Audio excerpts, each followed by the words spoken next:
way too much. Yeah. What's up, everybody? We are live, and we are reasoned, religiously educated, atheists, secularists, and other non-theists. -2 tonight because we don't have the godless engineer, as he's off running around prairies and cornfields with creationist cat. But we do have Dieter and myself tonight. So that means it's going to be a very interesting show. Me and him are going to argue a lot, and then we're going to probably be in bed by 10 o'clock.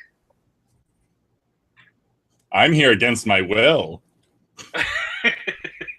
That's true. I forced him to come. I was like, you will not miss this show. And we don't even have the godless engineer or Brendan, the prototype atheist, who is still on his hiatus.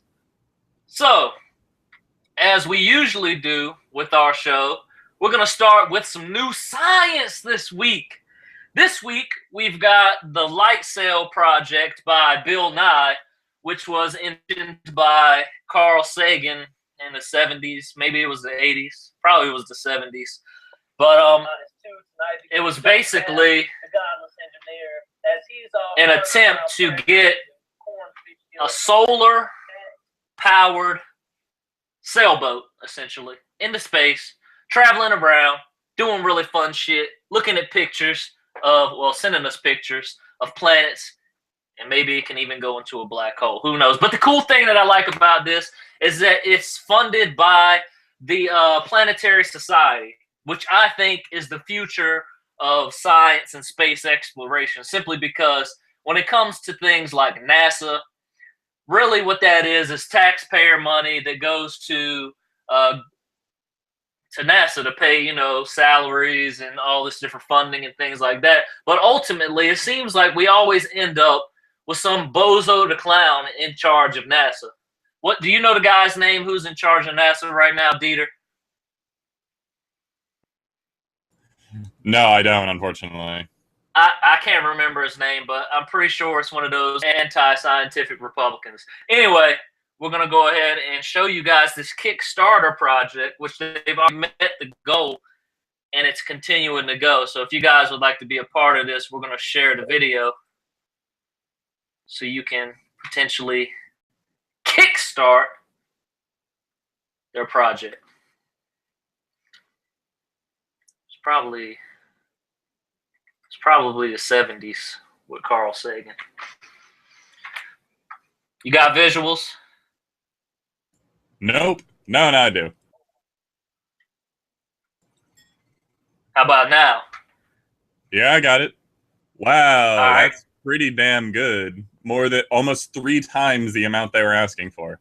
That's fucking beast mode, ain't it? All right. So like I said, I think this is the future of at least space exploration. Because, as we've mentioned, with the appropriate channels of funding NASA, and then hoping that we have some scientific-minded individual in Congress who is pushing for discovery and, you know, space exploration, that's like a hope. We don't even have that most of the time. So anyway, let me see if I can get this audio to play on this video. Hey, Bill. Oh, nope, I can hear it. I can hear it, but it's very light. What about now? Hi here, CEO of the Planetary Society. Good. The Planetary Society is the world's largest non-governmental space interest organization. We advance space science and exploration. So here's what we're going to do. We are going to explore space using a technology that was proposed about a century ago. We're going to use a miniaturized satellite. There's a standard now called CubeSat, cubical satellite. Now, coming out of our little CubeSat are 32 square meters of super shiny mylar. It's bigger than the ceiling. Well, I mean, you can't see the ceiling. It's big. Now, you may not have thought about it, but light is made of photons, and photons have no mass, but they have momentum. It's surprising. So if sunlight is shining on something, it's actually giving it a tiny, tiny push. So if we can get a spacecraft up in space that has enough area and is low enough mass, sunlight gives it a push. And these things are called solar sails, and our CubeSat is called the Light Sail. Light Sail has a certain romance to it because it The fact that it's using the sun as an energy source for propulsion. With solar sailing, in principle, you can go vast distances and do it in relatively small amounts of time. Even though the push from sunlight is very small, it's up there pushing day and night. Except you're in space, there's no night. So it's pushing all the time. We can go to the moon and beyond for very low cost. I'm Doug Stetson, Light Sail Program Manager for the Planetary Society. Solar sailing can take us to the moon, to other planets, and even to interstellar space. Your help with our Kickstarter campaign can help drive the future of CubeSats for low-cost exploration. We've enlisted top engineers to help design Light Sail, and we're doing our first hardware shakedown flight this year with launch of the prototype in May. But we need to push to the finish, so we need your help with our Kickstarter campaign so we can be ready to launch the primary mission in 2016. NASA, you pay tax money, and that goes to fund NASA. That's what I said. Else decides what NASA does. In the Planetary Society, the membership decides.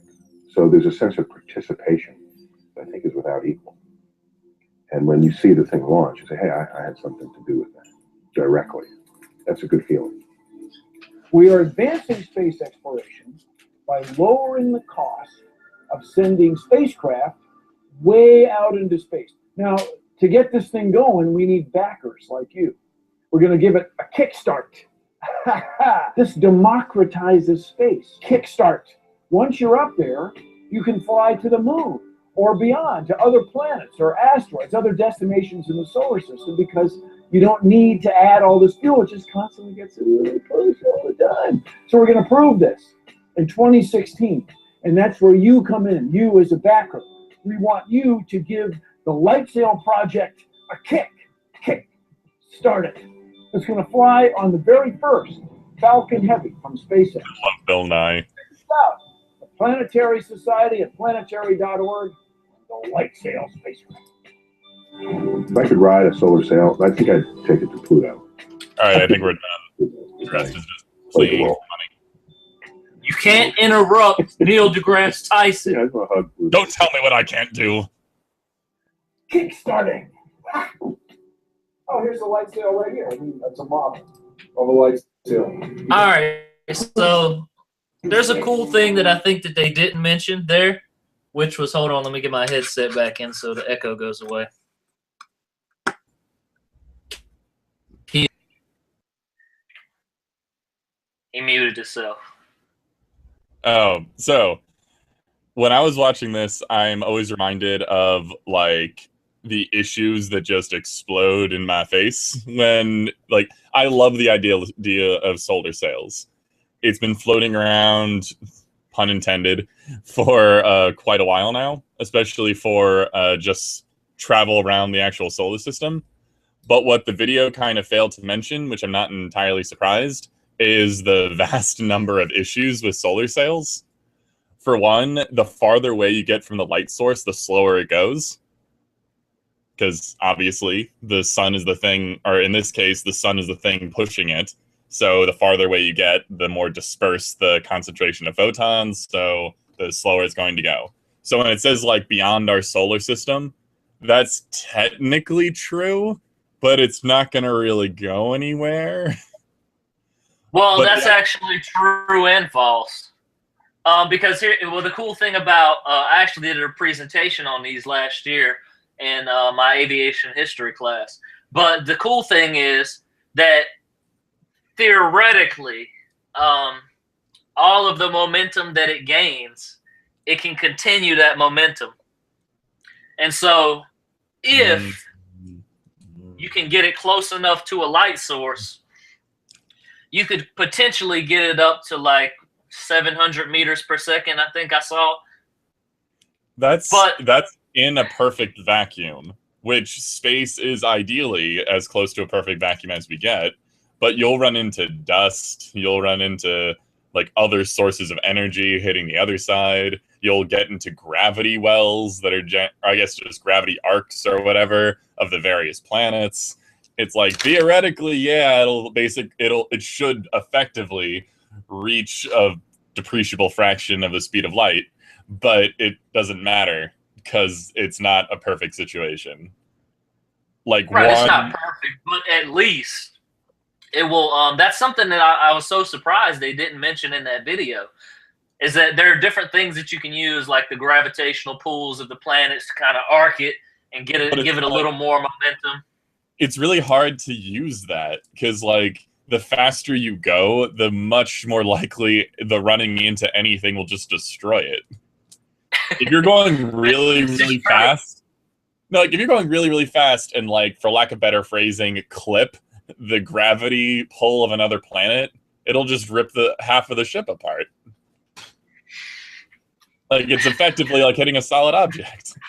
Listen, we can't be arguing already. We just got started, for one. And for two, how dare you go against Bill Nye and Neil deGrasse Tyson? This is a phenomenal project. It will work. It's just there's limitations. If I was going to have faith in anything as an atheist, it would be faith in the work of Bill Nye and Neil deGrasse Tyson. Now, Neil deGrasse Tyson is a physicist or an astrophysicist. He's a scientist of some stripe, but technically Bill Nye is not a scientist. Trust me, he's much more qualified to talk about science than 40% of America, and I mean that literally. I agree with you, but we need to, like... Why am I even arguing this? This is a pointless thing. Wait, doesn't Bill Nye have an aviation science degree? Or is it engineering? I don't remember, and I actually don't remember if he's participated in any papers. So he might actually... And what actually qualifies as being a real scientist, really? I'd say he's a real scientist, okay? I don't care. I would consider him at least something of an authority on this particular subject. But yes, he's pretty much an authority. That being said, credibility of these two gentlemen aside, we need to be aware that there are limitations to this technology, and it doesn't do us any good to ignore them.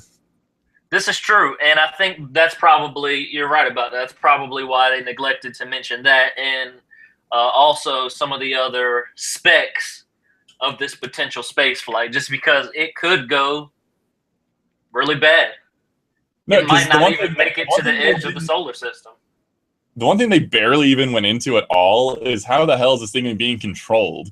Because if it's just a solar sail, then all right, so we didn't actually go into this at all, but when a CubeSat is released, it's released from a larger ship as a contained unit. That's why they become a standard, because they're easy to put onto a ship and then get into space. It has to come out as a solid object and then expand and whatever and do whatever and orients itself. How does it orient itself? And also, how does it put itself, like, how does it begin going in the correct direction?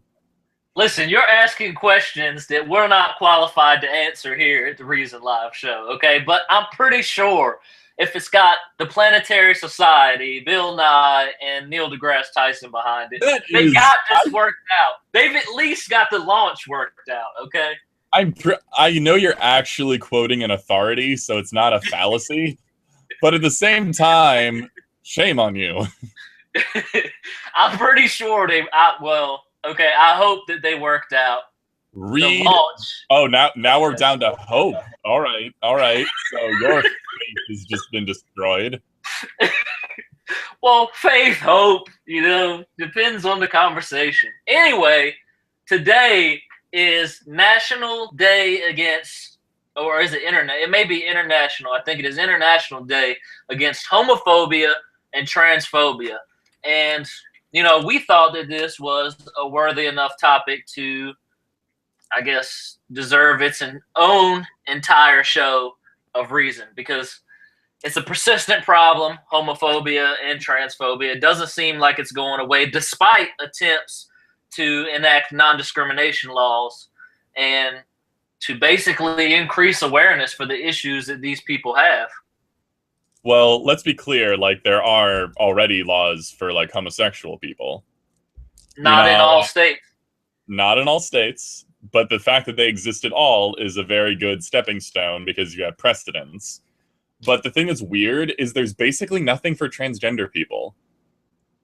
And I think it's mostly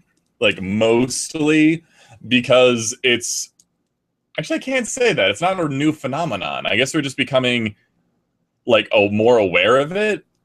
Like, what do you think about that? Because there's been transsexual people like throughout history. This is not a new thing. No, it's not. Well, I mean, homosexuality is not even a new thing. I mean, you think about the bathhouses in Rome and stuff like that. There's definitely been transsexuals throughout history, but it's very likely that due to, maybe not 100% due to the religious circumstances of the time, but at least a large portion of it was due to that. They probably were not able to be in the sense that people are in America today. You know, they can be vocal about it for the most part.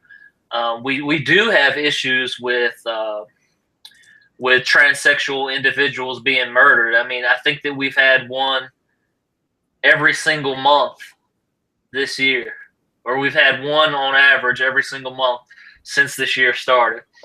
So, and that's just reported ones, obviously. A story has to get popular before we hear about it. Yeah, and that's just like I said, like some of the ones that I saw were reported by extremely small and independent news sources. So it's like it's not even covered by mainstream media. So Dieter's right. It could be hundreds of people that are being victimized, murdered, tortured, killed, bullied. It doesn't make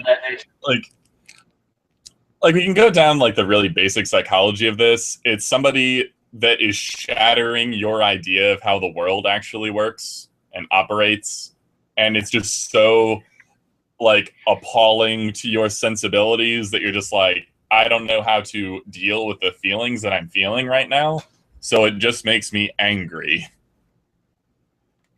It's a weird combination of misunderstanding and fear. But the way then it just manifests as not I have to do something to change my perspective. Rather, it becomes you have to stop doing what you're doing so I can stop thinking about it. Right. This is what there's been studies that have shown that people, when they can't figure out your gender upon initially meeting you, it makes them very confused. It makes them like you a lot less than they would have had they known your gender. In fact, even if they had known that you were a transsexual, you know, maybe FTM or MTF coming into it, they would have looked at you differently. Of course, this is a ridiculous thing, but Dieter's right.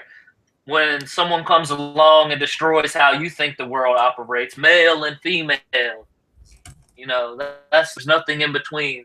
Well, actually, there is. Everyone being straight. Right, and it's not all in their mind either. There are many cases of people being born with two different genitals or genitalia, however you want to word that. And what's the technical term for that, Dieter? I don't know it. I think it's just that one is genital hermaphroditism. Okay. So yeah, there's that. So it's not just that, but it also can be stemmed from other things, such as maybe a female fetus receiving too much testosterone in the womb, and that's just the basics of it. But even if people decide, hey, this is not the gender for me, and they want to be another gender, it doesn't matter. We still should respect that. That's not an offense worthy of the response that we're giving them here in America. I don't understand. Like, I'm not even saying that I'm like super enlightened, because there's plenty of issues I'm still freaking uncomfortable around. But I just don't understand. Like, when someone goes, "Oh, so I see myself as a woman," it's like, "Oh, but you're not. So what you feel doesn't matter. I'm going to treat you the way that I want to treat you." Like, there's no way of phrasing it that doesn't make you just sound like a bully. Like a traditional, like, schoolyard bully. It's like, no, I understand how you feel, but how I feel is more important. It's like... we all do that to some degree, though. Maybe not in that specific situation, but we all think that, you know, our perspective is the only perspective that we know. Yeah, but this is so we assume that... Like if you were conjoined at the hip with this person, perhaps your opinion would have some merit, and it would be like, yo, just shut up and just deal with your emotions some other time. I don't want to deal with this. But this isn't how we are. We're not attached to these people physically. This is going on in their lives, in their heads, and it's their deal. All we are for even finding out about this is just we're honestly privileged that they are revealing this sort of stuff to us. Or rather, should be privileged to live in a society where they can be open about this particular thing about themselves. But that's not where anyone's heads go, and I don't understand why. Like I've talked about this before. My magical fantasy is if I have kids someday, that they just walk home one day from school and are just like, "Hey, Dad, I'm a girl now." I'd be like, "Cool thing there." It's like, thank you for telling me. I just want it to be the most non-issue ever. Just to be gender fluid until that solidifies or doesn't solidify, and I just don't care. The same thing with homosexuality and heterosexuality. I don't think that it'll ever happen in that. Okay, maybe for us that are more conscious of the issue, like, of course, you know, if my son comes home and says that he wants to be a girl now, or vice versa, my daughter comes home and says that, I mean, of course, I'm not going to be like, oh, heathen, get out of my house. You know, you're disowned. You're homeless. It happens to 4 times as many LGBT youth here in Baltimore than it does straight youth. So just in case you were wondering about that statistic. But, I mean, of course not. I mean, by the way. Yeah, of course we're going to accept them and, you know, work with them on it.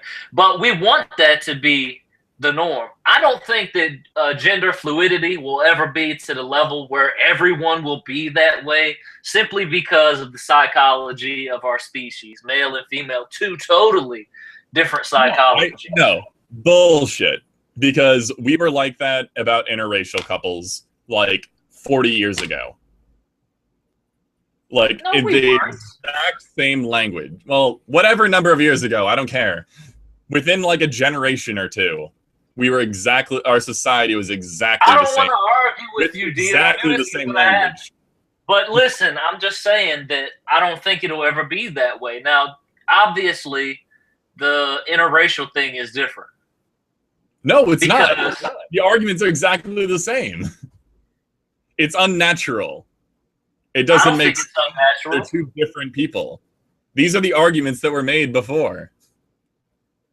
Okay, but I guess the difference here would be that for I hate to put it this way, but I guess that the difference is like with interracial marriages, it's something that people, you know, frowned upon, and they called it unnatural, but it's not as unnatural as they made it out to be. Whereas it is kind of sort of when you start considering the male and female aspects, it can be considered, in a sense, natural.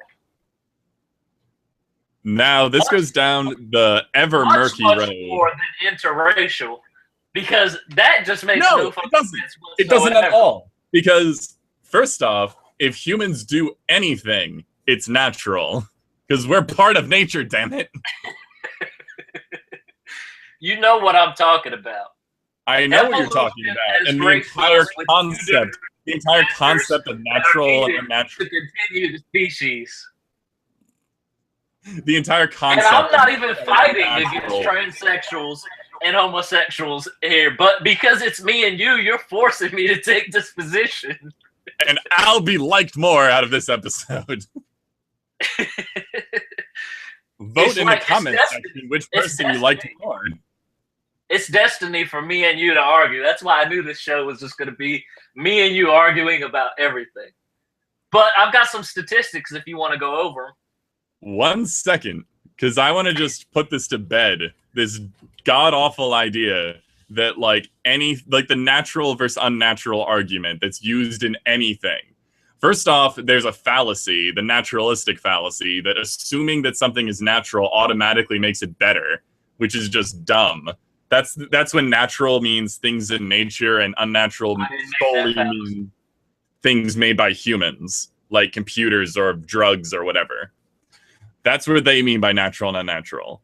But what people tend to mean when it's a gender or sexuality thing, it's always natural as in the narrow view of what I want nature to be, and then any aberration that could possibly be conceived as a choice from an outside observer. That's all they mean by natural and unnatural. It has nothing to do with nature anymore. It just has to do with what they perceive as a choice and then what they perceive as not a choice. So getting rid of those words completely, the important thing is whether or not these things are choices. Natural, unnatural argument cannot be made, because we can give specific examples of how nature messed something up or changed something, like the example I gave, the hermaphrodites, and also the females that receive too much testosterone in the womb. And then there's even people that develop, like males that develop testosterone resistance. So, I mean, there's so many different things. But that's the point, is there's this bullshit idea that just because somebody is like different from the general norm, I have to say general norm because there's a huge percentage that is like, if you combined LGBTQ whatever into the same pile, it's a huge number of people. But anyway, it's if you deviate from what they see as a general norm, that is the demon version of humanity. It doesn't matter where it came from. It's a choice that you're choosing to make, because it couldn't have happened from birth, because otherwise they'd be forced to deal with it. And that's not a good enough reason. So they just have to throw it away and make sure they never have to actually talk about it. To clarify, I didn't say it was a good enough reason. And also, personally, I think that there will never be that level of gender fluidity. Now, you can agree or disagree with that. I think that, as I said before, the tolerance of that gender fluidity should be there 100%. And conscious people about these issues, sensible people, hopefully, will have that understanding. But as far as it just being, we're loosey-goosey, flopping around, I'm switching tomorrow to a girl and then back the next day as a guy, that level of gender fluidity will probably never exist. It's more that I just don't want it. I don't want the labels to even matter anymore. Well, that's what we all want. Atheist, everybody wants that. That we don't even need a label. That would be perfect. When we just can accept the label of human, that would be perfect. And some of us don't even want that label, because I don't even identify with humans as much as I do with dogs. So, boom!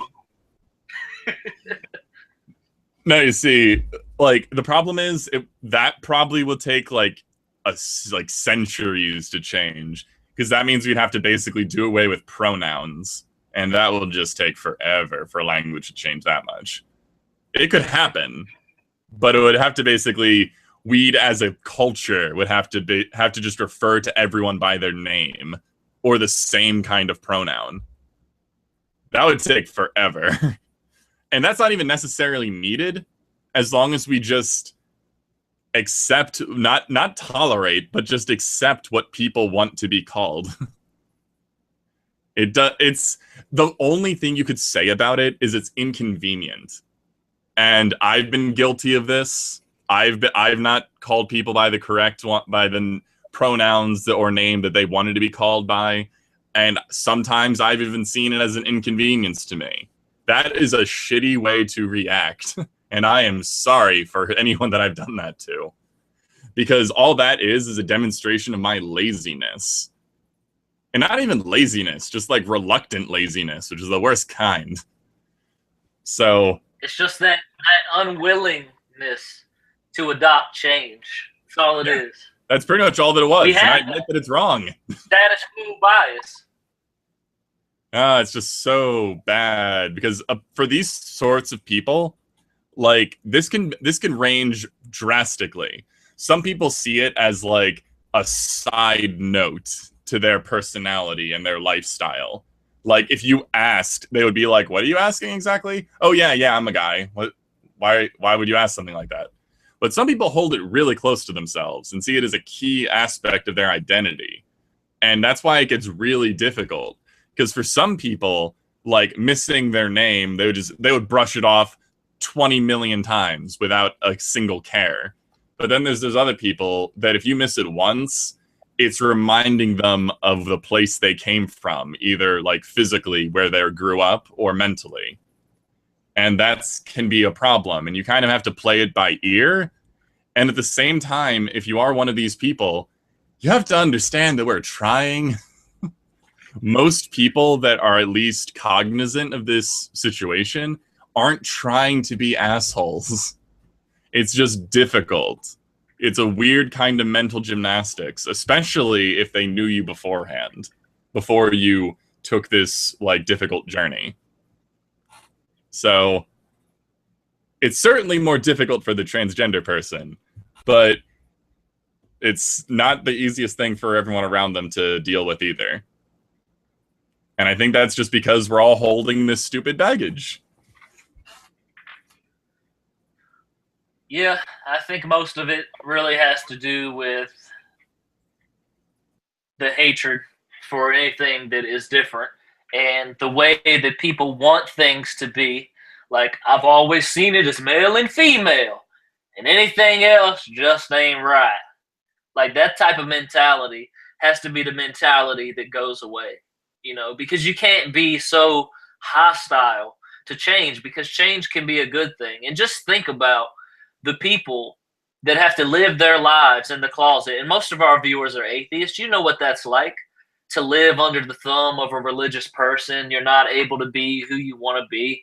Most atheists don't even want to be like out and vocal and screaming, I'm an atheist, and making videos and being a YouTuber.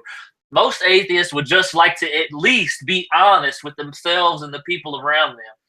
And you guys know what that's like. It's the same thing for homosexuals and transgenders. Believe it or not, they're still forced to be in a closet because they may be in a situation in which they can't come out. And that's all we want. We just want people to be able to accept the label and, you know, you be whatever the fuck you want to be, okay? I don't give a fuck if you're 8 genders. You know, you just explain that shit to me, and then we'll be good. I do need an explanation, because Dieter is right. People fuck up the names. People fuck up the labels. Sometimes we just mess things up, okay? I'll give you a perfect example. For the LGBT month observance at my job, we had a speaker come in who was one of my wife's friends.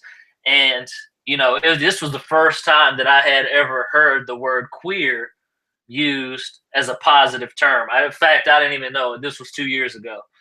And when he came in and he was like, I want everybody to call me a queer, that was like really weird for me, because I was coming from a place in the South where people still use that word as a derogatory term. But that's a slight example to give you that one was kind of a good example, but there are some bad examples where people are using these labels incorrectly. And basically what I'm trying to get at here is you just need to accept people for who they are, especially if what they're doing is not harming anyone else. If it's to their self-satisfaction and their self-gratification or whatever, that's a good enough reason for me. And most of these people, from studies that we have seen, I'll try to put some in the description box if we have time, they seem to be more beneficial to their community. LGBTQ individuals are more beneficial to their community. They donate more to charity. They volunteer more compared to their same-sex or their heterosexual counterparts. There we go. See? You see, it's kind of easy to mess up on something. It's really easy. But, you know, if you have it explained to you and everything. Anyway, we got a couple statistics here we're going to go over.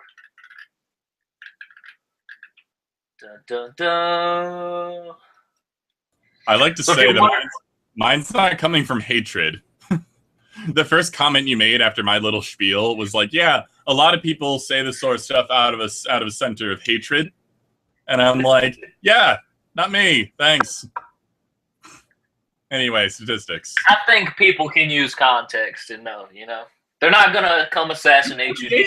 You created the context.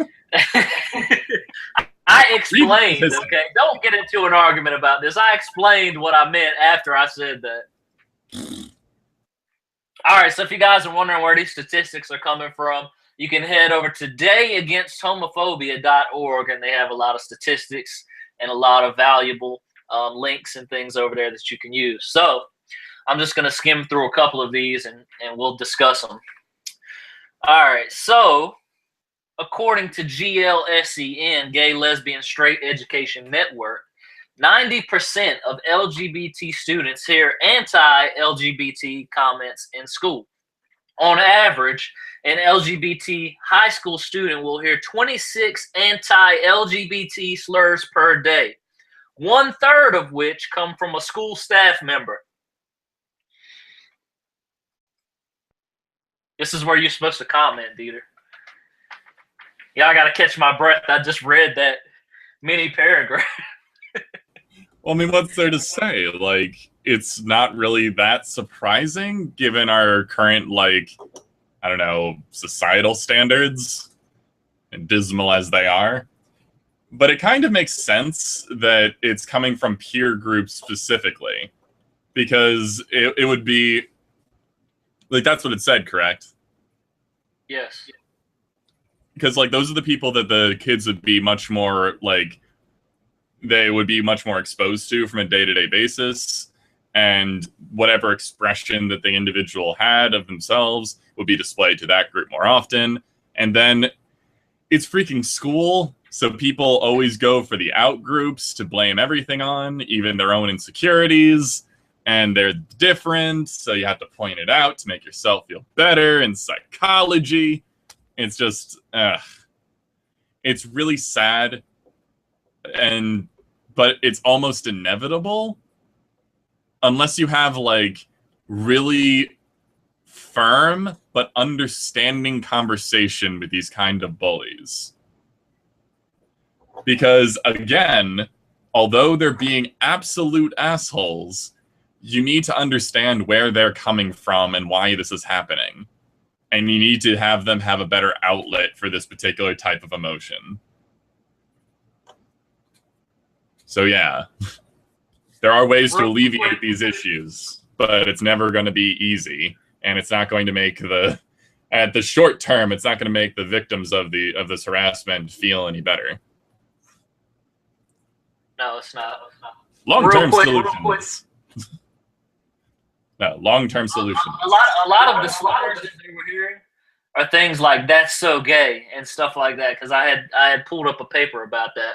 But let me give a quick shout out to everybody over on YouTube. We got Albany Rose in the house. We got Into Dionysus in the house. Scott Wilson, Moose Gal. We got Gretchen PR over there. What's up? What's up? Persephone 66. Who else we got? Godless Lesbian. I see someone there. Someone there is Team Dieter. So who else is Team Dieter? Who else is Team Dieter? Are you Team Dieter or Team A-list? Leave a comment for us and we'll check it out. All right, more statistics. 84% of LGBT youth report verbal harassment at school because of their gender identity and/or sexual orientation. 74% of transgender youth report sexual harassment. 25% of LGB students have been physically hurt by another student because of their sexual orientation. 55% of transgender youth report physical attacks based on their gender identity and/or expression. And then 28% of LGBT youth drop out of school due to the harassment. Okay, so, wow. Those numbers are way too fucking high. Well, any percentage is too fucking high, but 55% of the transgender youth that they spoke with reported physical attacks based on their gender identity and/or expression. That is horrific. That is more than half, in case you didn't get the 55%, of all the people that they polled on this, that is fucking horrific, man. That you can't even go to school and go there to get your education without being physically attacked by people because of your gender identity. That's just terrible. And 25% of lesbian, gay, and bisexual students. And then the 28% of the people that they had polled dropped out of high school due to the harassment. That is just really sad, man. And it just shows you that where we're at a society when we're not able to accept people for who they want to be. You know, especially if it isn't hurting anyone. That is just so sad that because it changes what you thought was the norm. You thought it was just male and female. Who knows what else is driving this? We know religion is a factor. We know that there are religious nut jobs right now. If you want to see, go over to rightwingwatch.org and check out some of the videos that they've been posting lately. It's just really ridiculous that these statistics are that high. I mean, this is pretty sad. I didn't even see that earlier. Dieter, what do you think about this? It's a manifestation of the aforementioned bullying. The only ways that some of these people can deal with these problems that they're facing, either the conflict, or maybe there's issues at home, maybe there's issues with the individual bully, or maybe there's just a zeitgeist within the school that this is the out group that we have to focus on. That's, unfortunately, it manifests in physical violence. And it's sad, it's distressing as hell, because it's basically teaching these unfortunate kids that, oh, the problem must be me. It must be my fault that this is happening to me. And it's like, no, it's not your fault. Please, anyone that is of any kind of other sexuality or any kind of sexuality or gender identity, it doesn't matter if it's average or abnormal. Like, this is not your fault. It's not your fault if you're being bullied. It's not your fault if anything is happening to you like this. If the sheer idea of expressing who you actually are, obviously, as long as it's not harming anybody else, if that is causing you harm, then there's something wrong with the people that you're telling. Or it's something wrong with the people that found out, or the society that you're in. This is just so, like, you don't get to do this to people. You don't get to mess with people just because they are different, or just because they express themselves openly for once in their lives. Perhaps this is the only time they've actually been open with anyone, and then it got out because eavesdropping or some other kind of bullshit. And then other people found out, and then it spread like wildfire, and then you had to become the target of all of this. This is just, these are vulnerable people that have finally been able to be at least the least bit honest with themselves. And then you just turn it around and destroy them for it. Like, it's a tragedy whenever anyone harms themselves because of issues like this. But I can't even begin to blame them. Like, holy shit, the lives that they're forced to live. Like, the amount, like, sympathy is not the right word for how I feel for these people. Like, this has to stop. And this goes to, like, anybody. Like, bullying in any capacity to anyone. Like, you're basically telling these people. Like, if there's a bully, or a bully that used to be a bully, or a person that used to be a bully, listen to me right now. The actions that you did towards these people made them feel like it is their responsibility that they are being attacked. That's what you did to these people. And that's, like, so twisted that they become so self-hating that I don't know if that was in the statistic or not, but a lot of these people kill themselves. Like, I didn't want to get too much into that because it's just so sad. But it's the only way out for a lot of people. They can't see a better life because of the situation that they've been put into. And now back to the individuals that are being bullied.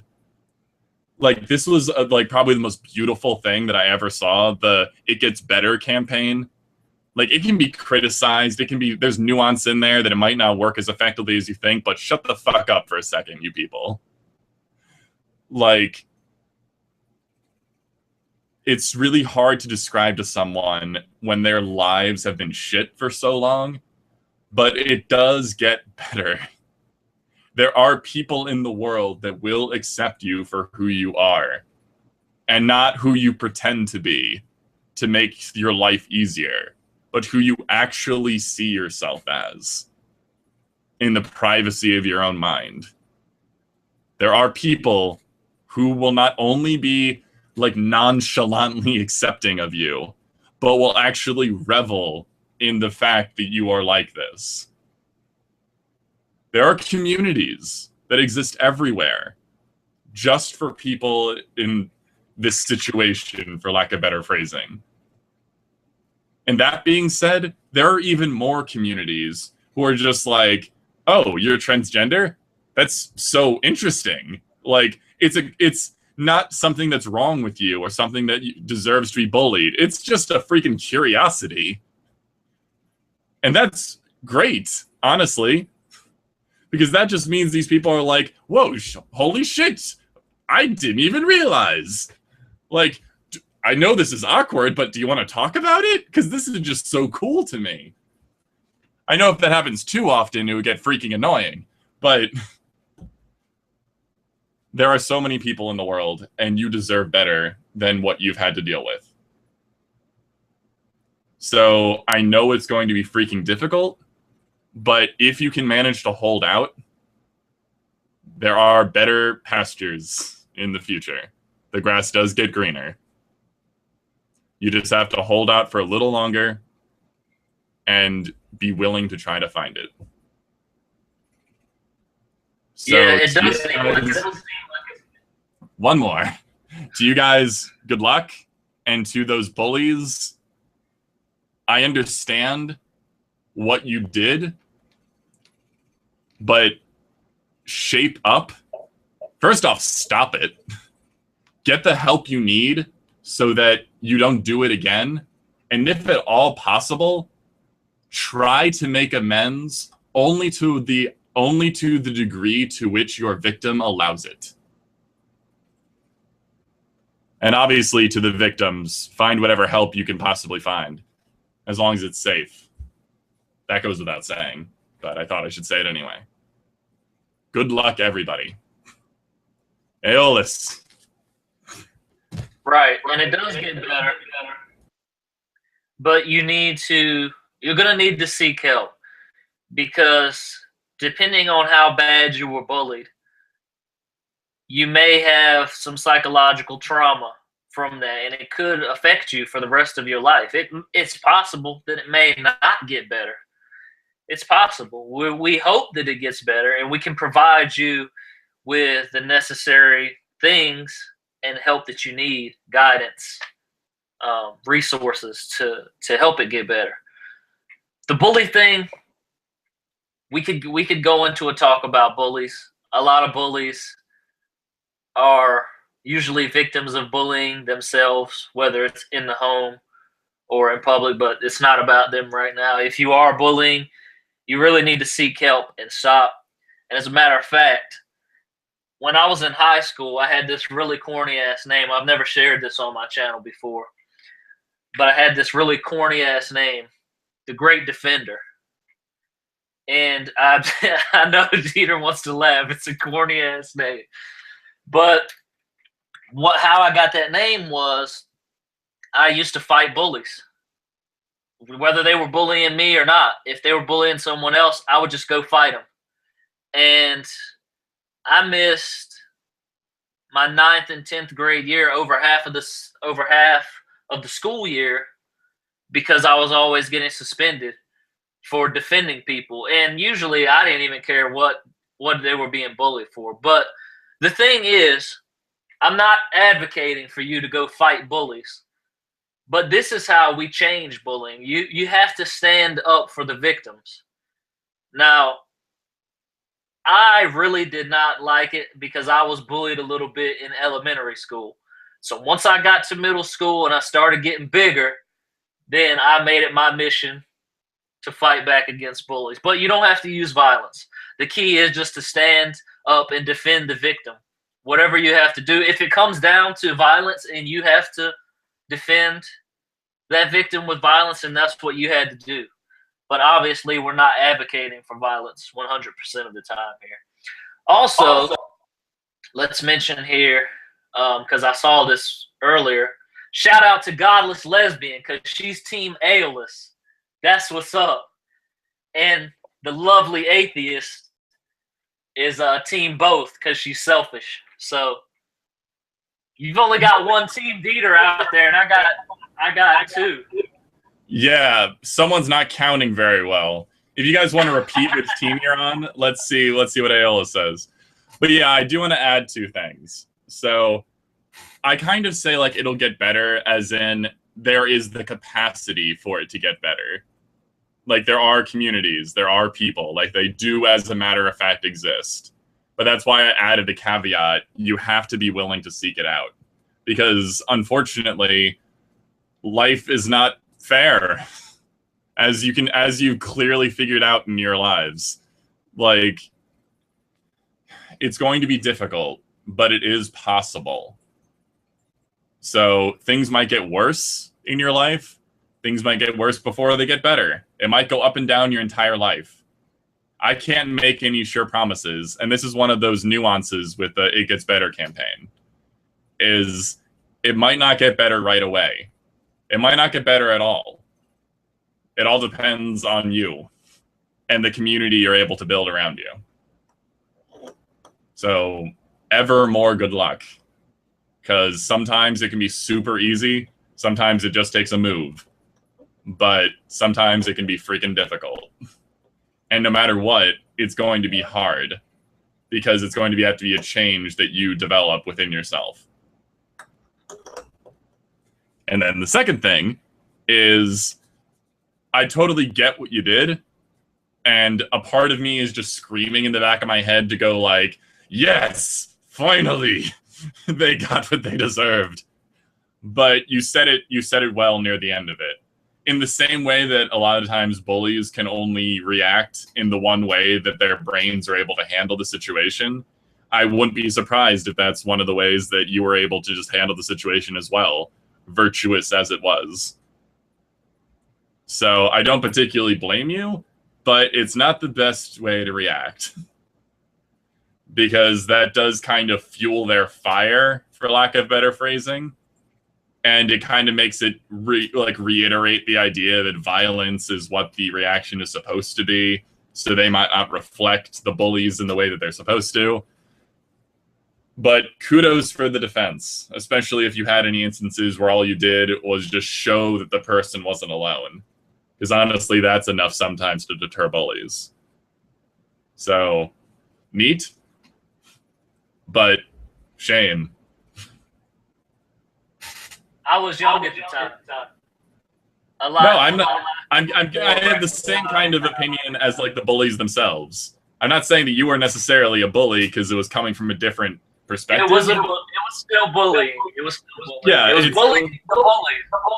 There's nuance in there somewhere, but yes, it is basically bullying the bullies, which doesn't really fix things. It's not like two wrong. It is two wrongs. What the fuck am I saying? And those don't make it right. You need at least, what is it, like 3 lefts? Like 4 lefts to make a right? Well, I was doing a wrong and a wrong at the same time.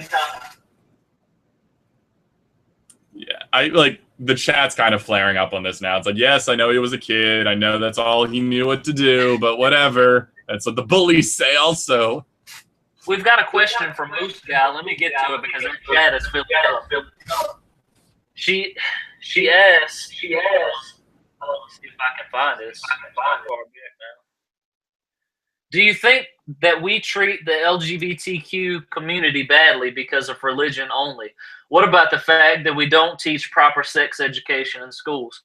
Now, a lot of people may want to tell you that the blame is all on religion for most things that are wrong with our society, but it's not true.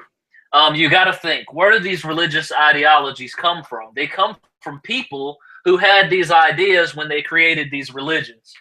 And the problem is a lot of the things that we talked about in the beginning of the show, whether it's psychological biases like the status quo bias, where we want things to remain the same, or the fact that we want things to be the way we think they're supposed to be. And as soon as someone comes along and destroys that norm that we have set up in our mind, we don't know how to react. And usually humans have this innate capacity to hate.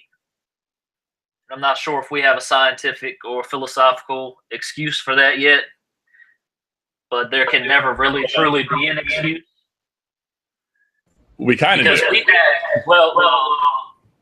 we have a pretty huge ability to hate.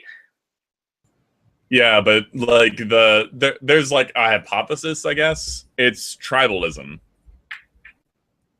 And hate just stems like tribalism can be like an easy way to explain why like the formation of outgroups to blame for absolutely everything.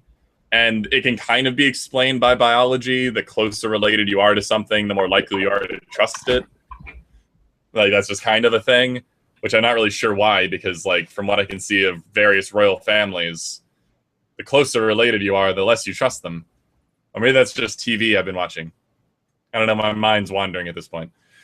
Anyway, that being said, tribalism can be a basis for like why this sort of situation is happening, but I've always liked the phrase that like anger, violence, it's just fear with attitude. That's it. It's really all just fear and our ways to respond to it. I don't think that tribalism explains hate, but it is one of the reasons why these people are experiencing this. Let me also say really quickly something that we didn't mention yet, is that another way that you can help is by, if you are comfortable with this, telling your story, because a lot of people are doing that, such as the lovely atheist over in our chat. But it's good to be vocal about what you've experienced if you can, because you may be that person who can provide hope for someone that things can get better. And by telling your story, other people can relate to that, and maybe they're able to better handle their story. And that's just another resource. So that's another thing that we should mention there. Let's get to a couple more of these statistics real quick, because we're nearing the top of the hour. If we're not already on it, we're already on it. Let's see. Let's talk about some positive trends. Because, man, that was just bumming me out. I was starting to think back and reflect and about to cry on y'all and whatnot. In a recent poll, more than half of adults supported protecting the civil rights of LGBT people. In another survey, 95% of youth supported expanding hate crimes to cover gender, identity, and sexual orientation. That's also a GLSEN poll. Here's another one. A recent study of LGBT youth who received gay-sensitive HIV prevention education in school showed they engaged in less risky behavior than similar youth who did not receive such instruction. Research suggests that the age of coming out has been dropping in recent years.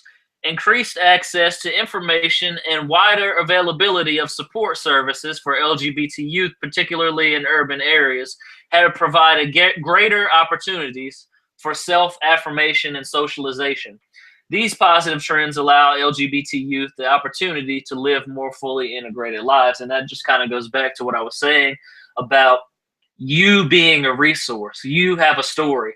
And these people, believe it or not, may not even be in interaction with anyone else who is experiencing the same thing that they are. If it's a transgendered person, they may not know another transgendered person in real life. And as easily as they can get online and access other individuals and use that as a socializing tool, it's still not the same.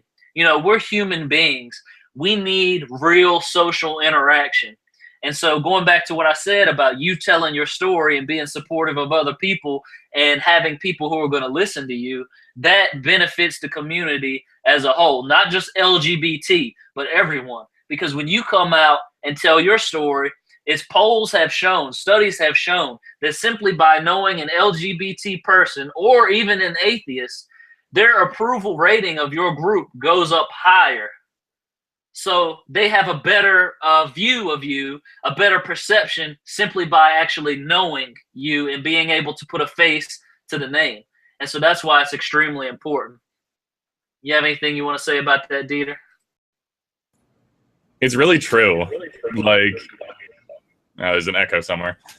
It's really accurate. Like, I don't have too much else to agree with, because it's the idea that if someone is like an unseen character, you kind of like, you can do the tribalistic out-group nonsense. You can always make them into like an enemy. You can make them into something. You can scapegoat. You can also just mischaracterize them like crazy. Completely straw man the character of whatever group you're talking about.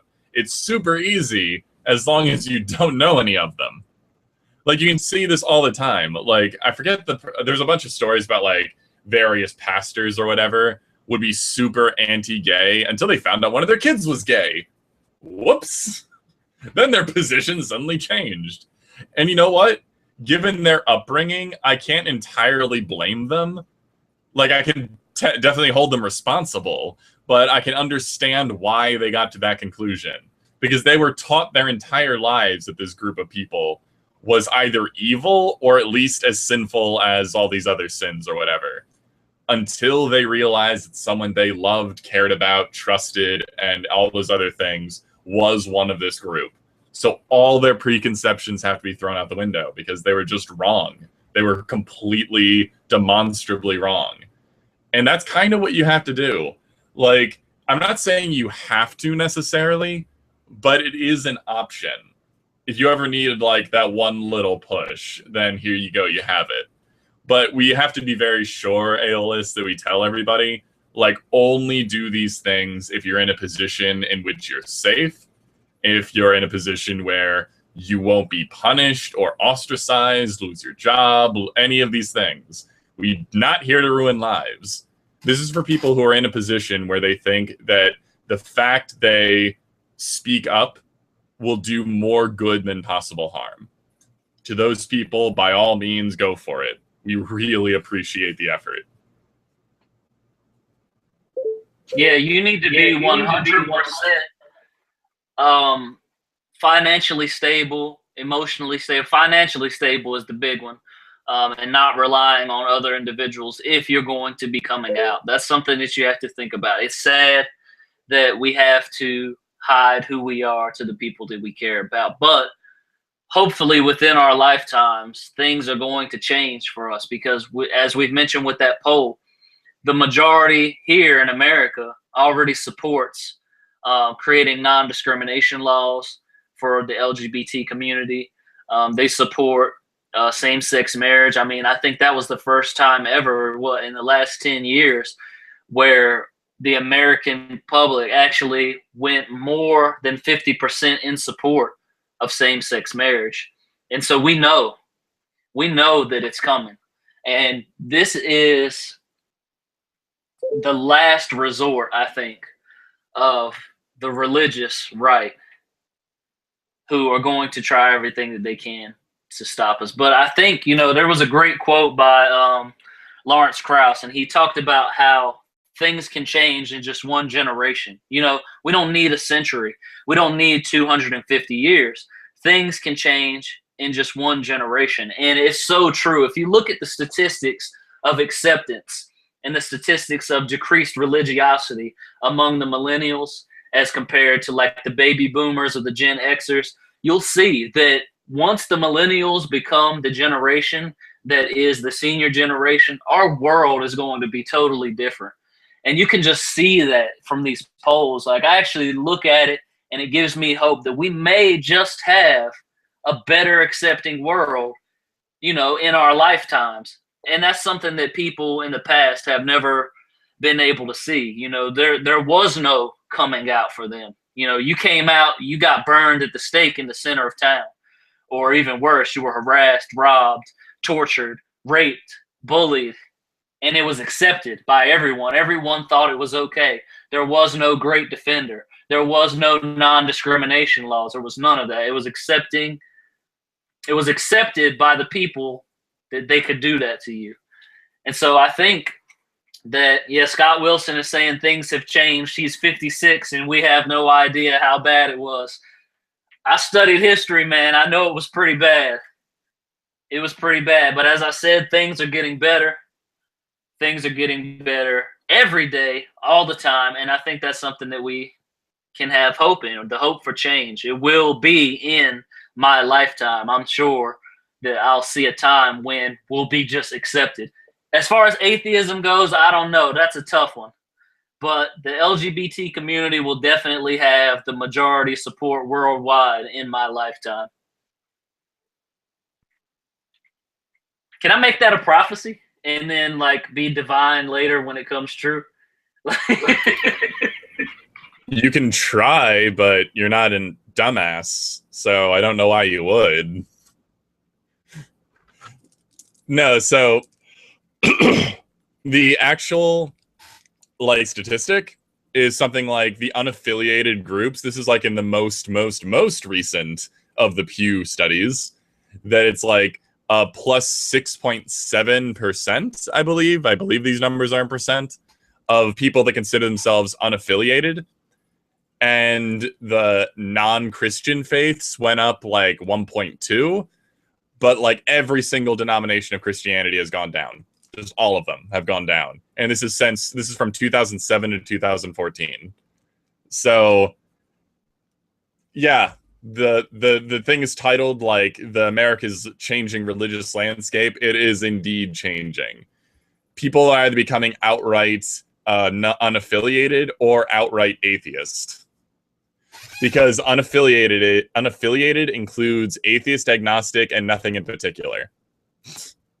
Because that's super helpful. But yeah. How about that?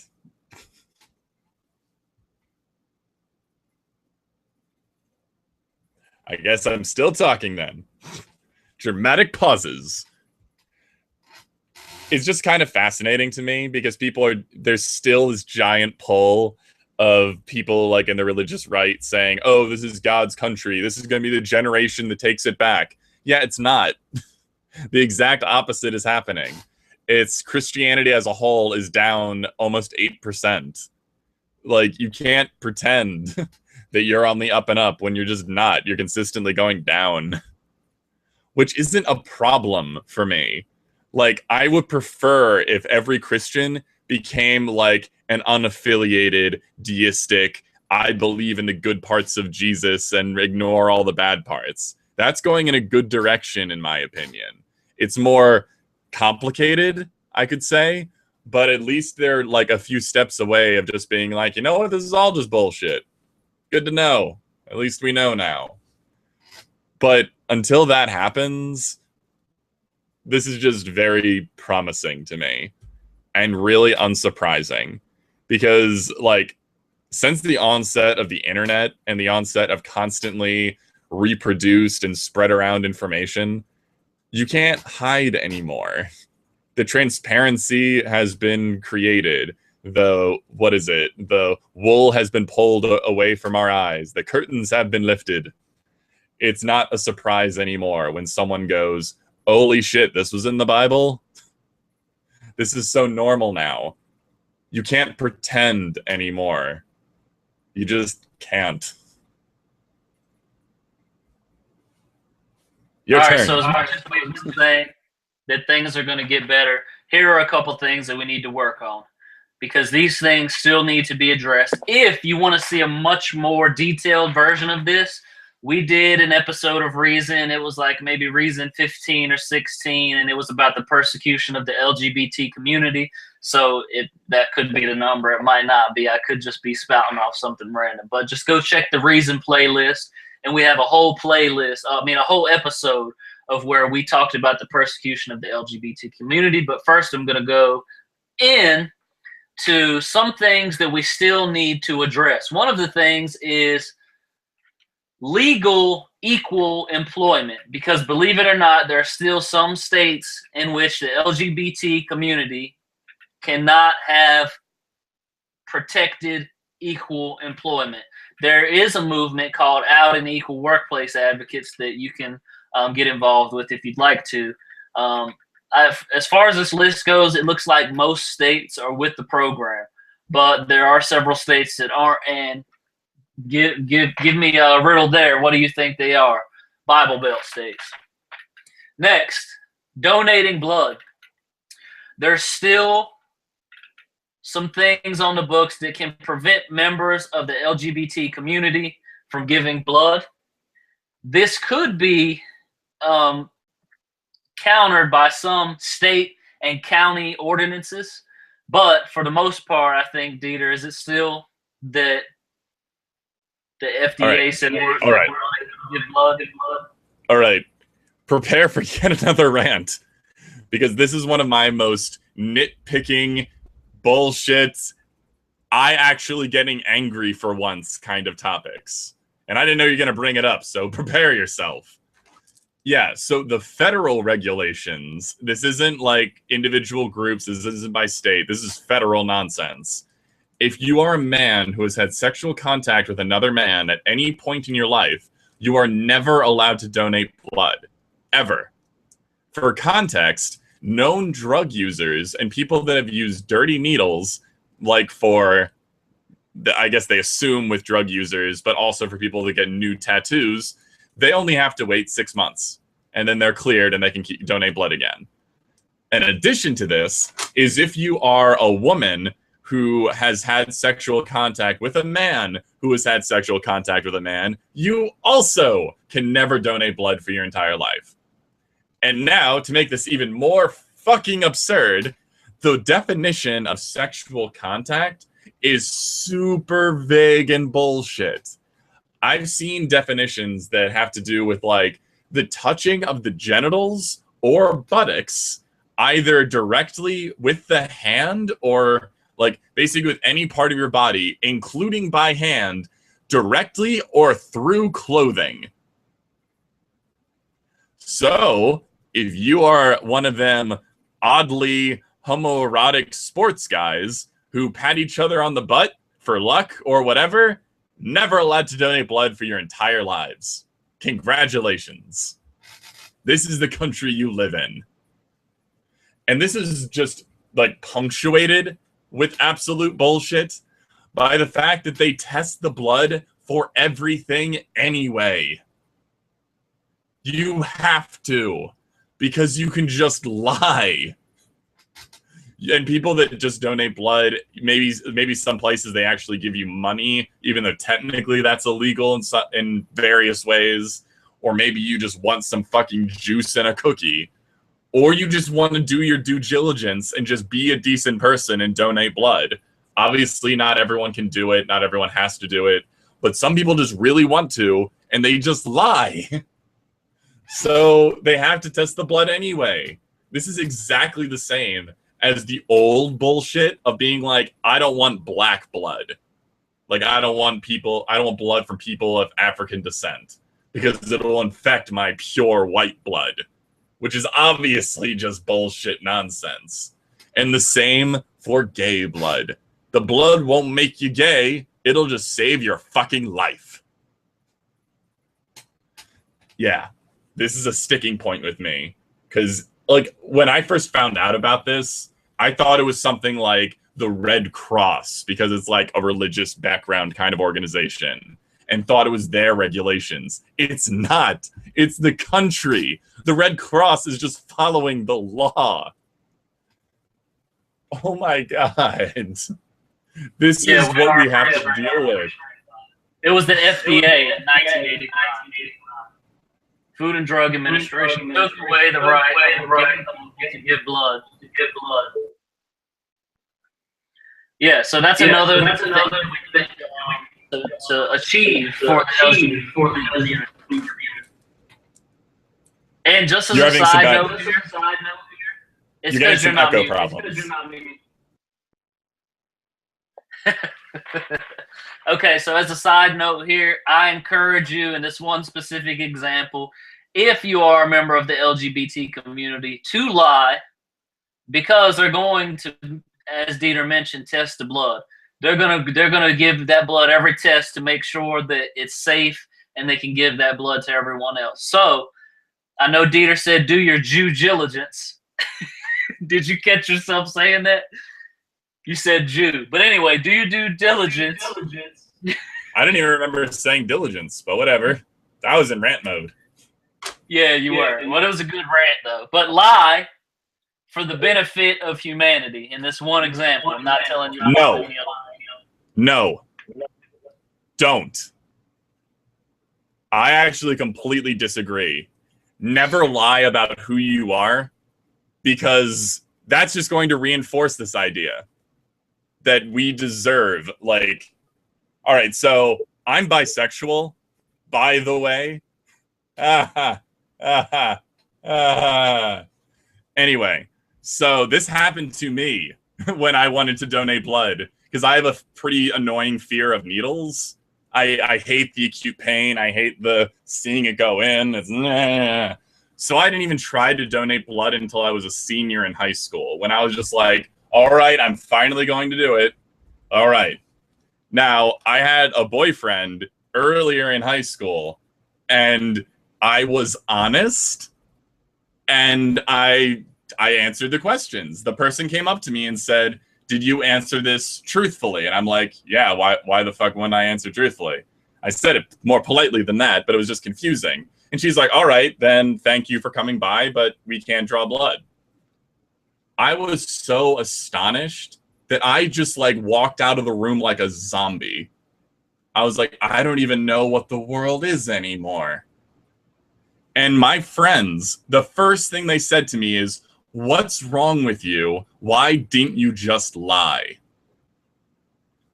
Fuck you people. I'm never going to lie about myself to anybody. So if I have to fight this for my entire life, if I have to start a new blood drive company for the sole purpose of having gay people allowed to have their blood drawn, I will wait for that to happen, then lie about my sexuality.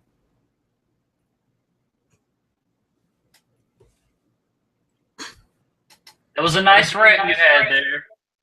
But let me say, you don't have to lie about who you are. And by the way, that was a really great idea. You should totally start that company.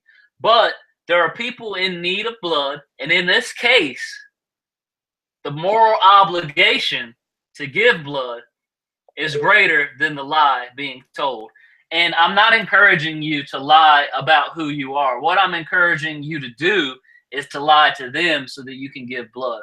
I would never tell you to be somebody that you're really not. Every time I would donate blood, I'd be lying about who I am. And I can't do it. It is not within me to do something like that. I will, like, if it was like a life and death situation for some reason, and there was like the all father of who decides who gets blood and who doesn't is sitting next to me, then I'll just be like fine. And the moment the blood gets into the person, I would tell them, haha, I'm actually bi. Fuck you, man. But that's not what we're talking about. We don't have a blood shortage right now. And so I can wait, because I don't have it within me to lie about myself like that. What was that? They keep saying that there is a shortage. If you're right and there is no shortage, then no, don't lie. But see, here's the thing is, when we do go into a shortage, every drop of blood is life-changing. Someone is using that blood to live or become healthier or something of that nature. So in this specific example, I will agree with you. If there is no shortage of blood, then there's no reason for you to give that blood and lie about it. But if there's a shortage and it's going to affect people's lives, you have the moral obligation to lie in that instance. I can't. both because it's just part of my character. I can't lie about myself. It's also just so many people have to lie about so many things. I just can't add to it. I'm not saying that it's right either. We should definitely be fighting this. Oh, and also a sidebar, all moral obligations and my own, I don't know, instilled values aside, I'm written into the federal system. I couldn't lie about it now if I tried. So, do they actually keep that? Do they keep that on file? Yes, they keep it on file. Oh, well, yeah, you're fucked for life then. You can't do it. But yeah, it's just call me selfish or whatever you need to. It's just I can't, it's not within me to lie about a characteristic like that about myself. Okay. There are some other things, though, that we need to address really quickly because we got to end the show soon. Members of the LGBT community are still not able to adopt in some states. There's also educational discrimination. So most of the private schools, for example, in my area, are all religious Catholic private schools. We actually have more Catholic private schools than we have public schools. The problem with that is if the parents are gay or members of the LGBT community, or they have questionable behavior, or if the student is, they will not be able to attend some of those churches or those private schools, because they are run by the Catholic churches. And most of the time, if they know in advance, they may not even allow you into the school. So this is an example of where you don't have to lie because you have access to public schooling. But for example, like in my situation, my kids were born after the cutoff date. So if I want to get them into school this year, I have to enroll them into one of these Catholic private schools. And so I'm forced to make a decision on a dilemma of my own that I'm having right now. Do I want to put them into a Catholic institution or let them be behind a year by not going to school? That's another thing. Educational discrimination based on sexual orientation. Here's one on the list. Oh, Dieter, you got something you want to say? Two things. You might want to look into studies about kids because there's some things that saying starting a year later than normal actually helps them. So you might actually be fine with waiting. Just go look that up. It might not actually be that big of a deal. But that being said, as long as these organizations don't get any tax revenue whatsoever, it's as long as you have, I don't know, because this is one of those bullshit situations. It's the same as like the bakery story or whatever. If something decides to be an organization that is open to the public, I'm kind of the opinion that they don't have a right to discriminate. They have to follow the laws that every other company, even if it's an educational company, has to follow. But then alternatively, if they don't get any tax revenue or something and they're a wholly private organization, then they're almost just like a neighborhood club. And I wouldn't necessarily say a neighborhood club has to follow this sort of policies. So it's kind of a really difficult situation of how you actually define that group. Like if they make an income and if they are the only source of education in the community, like you almost have to play it by ear. And it kind of sucks because I would love to have an umbrella statement, but I really don't think that I do.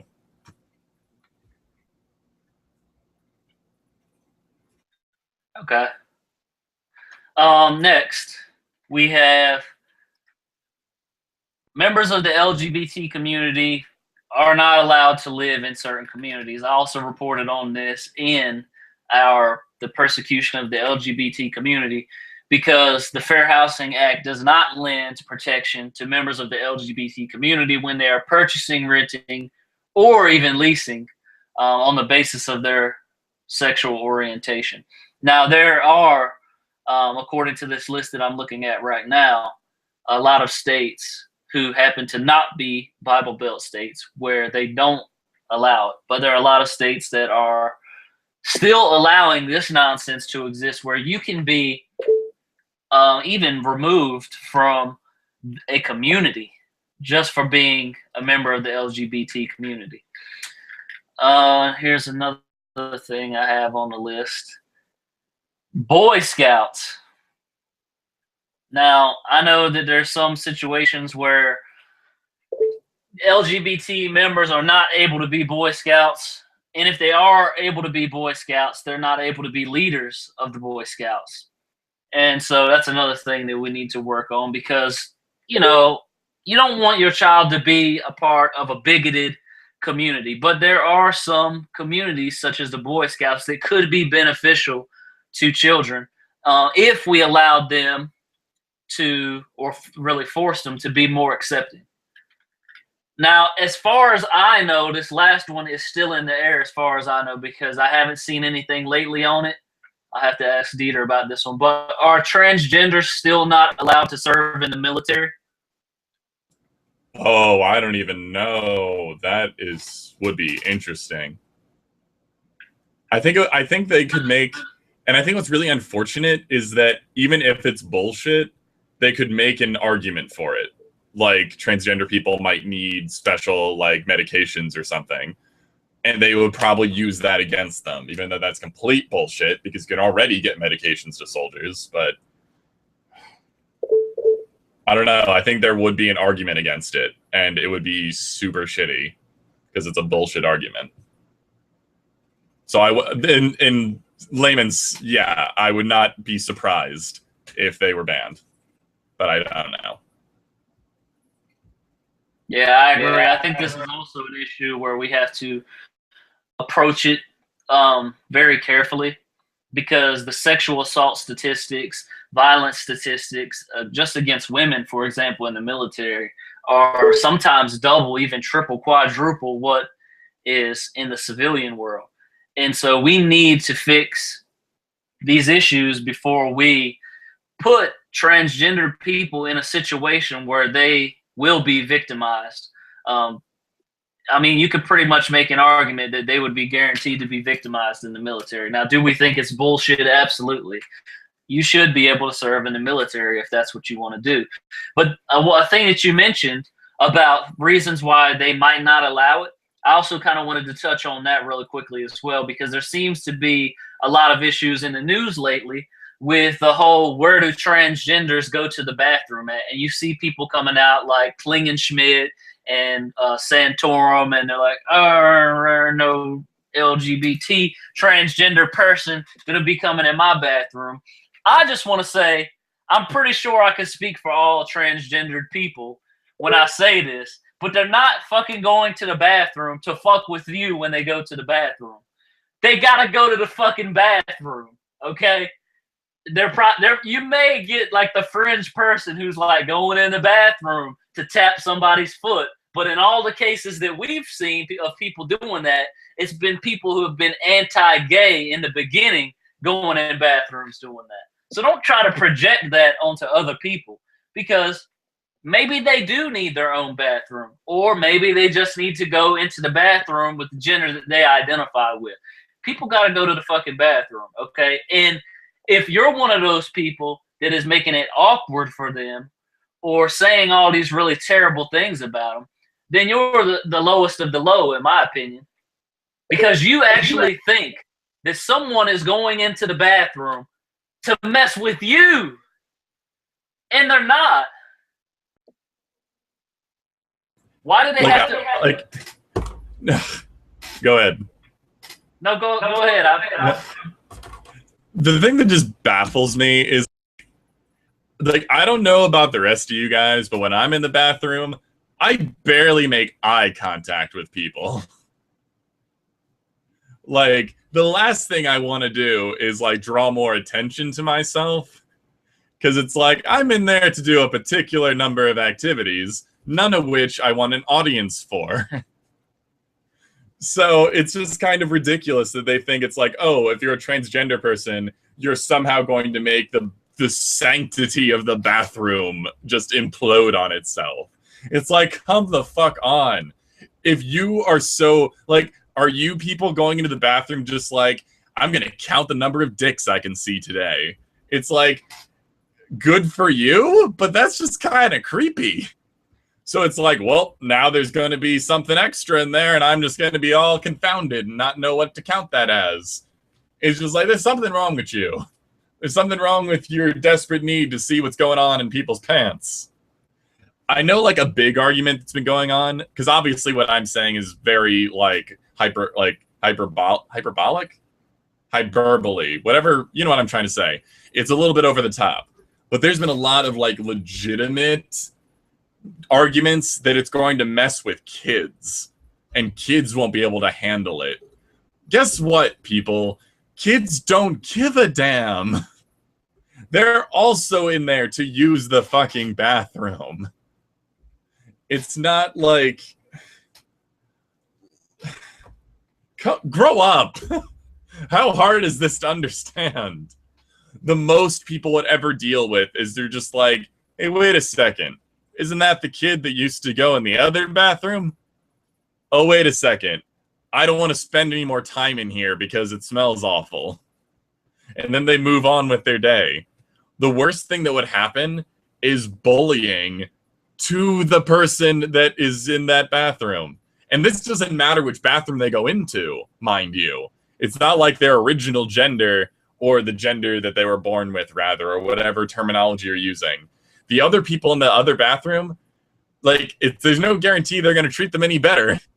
So it's not like you're protecting the person by keeping them out of the bathroom they prefer being in. So what the shit is that nonsense? I would actually be like, I don't know what's wrong with me, but I'd be way more comfortable if we actually just stopped with the gendered bathrooms in the first place. Because I think that actually sets up like an unhealthy precedent for like young children. That there is something mysterious or that there's something that needs to be hidden. Like, that's just kind of stupid. Obviously, if you had the mixed bathrooms to begin with, no one's really going to care any more than they were before. But it's just kind of removing this extra layer of nonsense. It's just using a bathroom for its intended purpose. If kids wanted to get naked with each other, they can do it anywhere they want. It's not like the bathroom is suddenly going to invite it to happen. You're not preventing anything by doing any of this. All you're doing is creating a problem where one never was. And when you're trying to prevent transgender people from being where they want to be, all you're doing is adding another level of complexity to their lives. So just shut up. Stop thinking about what's going on in their underwear. And let's try to get some more progressive measures to try to improve things for everyone to begin with. End rant. Dieter nails it as usual.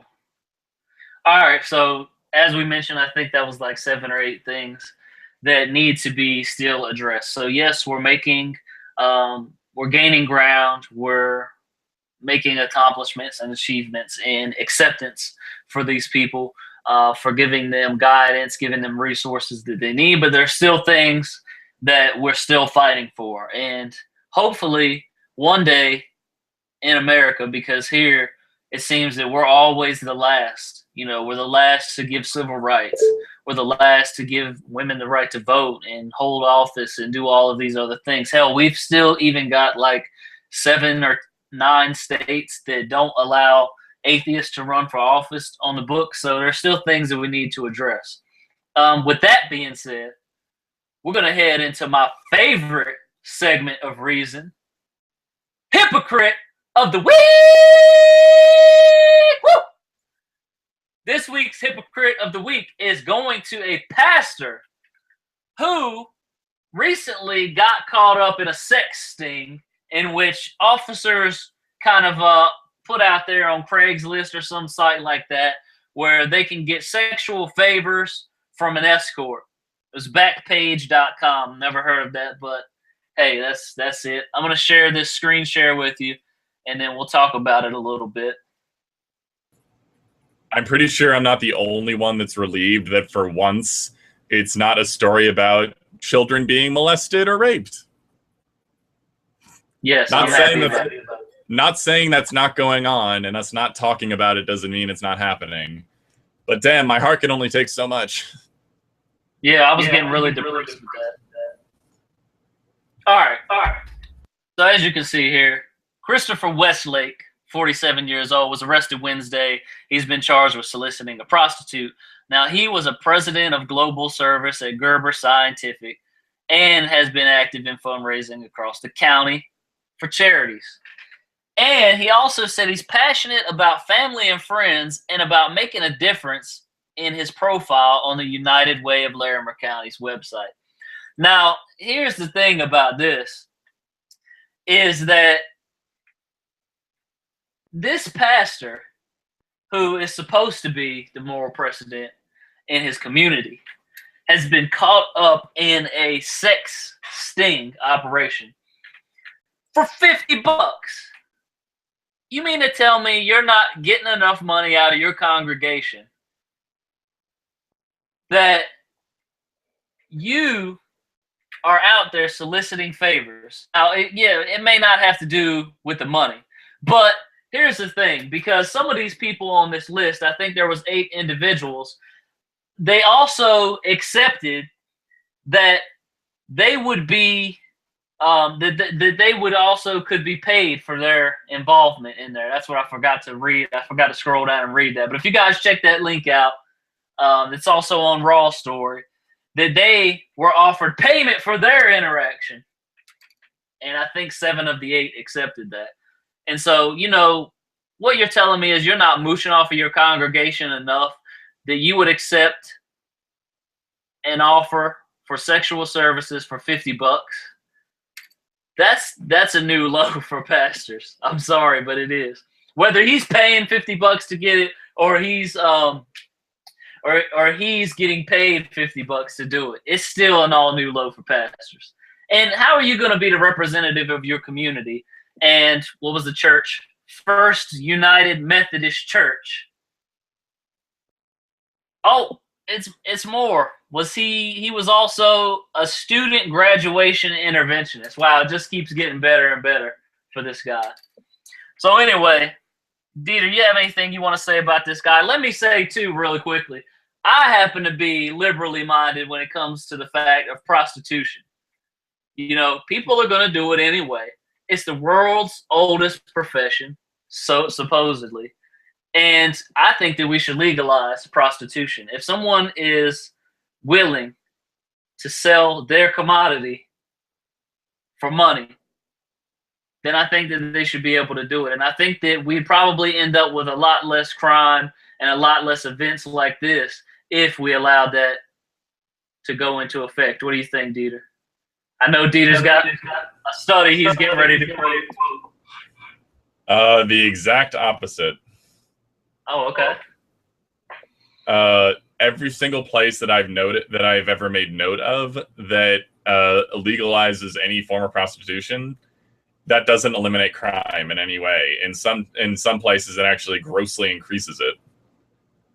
It also sets a kind of unhealthy precedent that we should, as a matter of fact, sell someone's body as a commodity. And that kind of is weird. And it kind of doesn't put that individual in a very good light. But let's assume that it was completely consensual, contracts, everything, they were read, everything's agreed to, it's all perfectly legit. Those contracts and agreements between patrons and the actual prostitutes are impossible to enforce. Because it's basically saying, I now own you for a sexual favor for right now. How do you prevent rape? It's like we already have problems with like understanding he said, she said cases because it's just freaking difficult to find evidence. Now you have a contract that said it was okay. So it's like, is every single interaction filmed? Like, how does this possibly work? So like it sets a weird precedent, which it may or may not actually lead to more crime. And it also is really, really difficult to possibly enforce. So I don't see why it's a beneficial thing to even move into that direction, let alone find rationalizations to make it okay. I also have this kind of argument that I'm trying to get to. I haven't been able to figure it out because it's a complicated subject, but it's whether or not the very idea of prostitution is like a negative or positive thing. And this gets difficult because you could say, like, if someone does any labor whatsoever, is that considered prostitution? If you are a singer, is that prostitution? It gets complicated. And that's why I haven't made a decision one way or another necessarily. But I haven't seen a compelling reason to go for it. So yeah, that's my opinion on prostitution. I think there's some examples in other countries I've looked them up. of how they've legalized, and in some places there is. Can you mute your mic? I'm echoing. There are some places that have legalized it, and they've shown decreases, which this is just a correlation in specific types of crime. But I think that some things can be learned from correlations. And we also have, what is it, maybe one county that has legalized prostitution. And here's one of the reasons why I think it should be legalized. You're forcing people who are going to engage in an illegal act anyway to maybe put themselves in harm's way to continue to do it. Now, yes, that kind of sounds like maybe we're getting on a slippery slope here to legalizing almost anything you can think of. But there are some examples, like porn, for example. A porn star is basically a glorified prostitute. She's having sex on camera, or he is having sex on camera, or even transgenders are doing it. So he, she are having sex on camera, and they're getting paid for it. To me, I think it would be beneficial to make it legal. Yes, it's going to be insanely ridiculous when it comes down to trying to regulate it or trying to tax it or do anything like that. But I don't think that that's a good enough example to not do it, because they said all of the same things about the legalization of marijuana. And I mean, I heard that Colorado had a Kickstarter going because, they couldn't even, their government was going out of business, their state governments, their municipalities could not maintain these shops weren't popping up on every corner. They're barely making it. Some of them have GoFundMe pages to keep the shop going. You see where I'm going with this? I'm being but it's a different situation. Like, marijuana is not a person, as far as I know. It's two consenting adults, or maybe more. I don't know what you're into. It's two consenting adults, and one of them is accepting a form of payment for the interaction.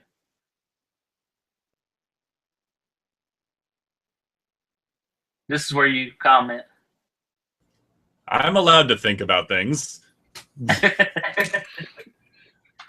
like, I can definitely see, like, there's no necessary, like, unless it could be demonstrated without a fraction of a doubt that, like, crime will just increase if you make this legal. I can't really make an argument to say that it should definitely be illegal. I just don't really see, like, the point in celebrating it, or, like, making it seem like it's a bigger deal than it is. But I guess it's a different conversation. Yeah, it is. Anyway, let's get back to this guy so we can stamp him for being a member of your community who is getting caught up in a sex sting.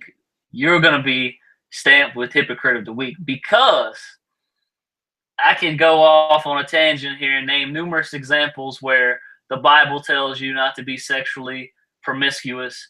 And, if you're really that on fire, I think it was Paul that said, if your loins are burning that hot, then you need to marry her. I don't agree with that. Like I said, I made it pretty clear. I think we should legalize it.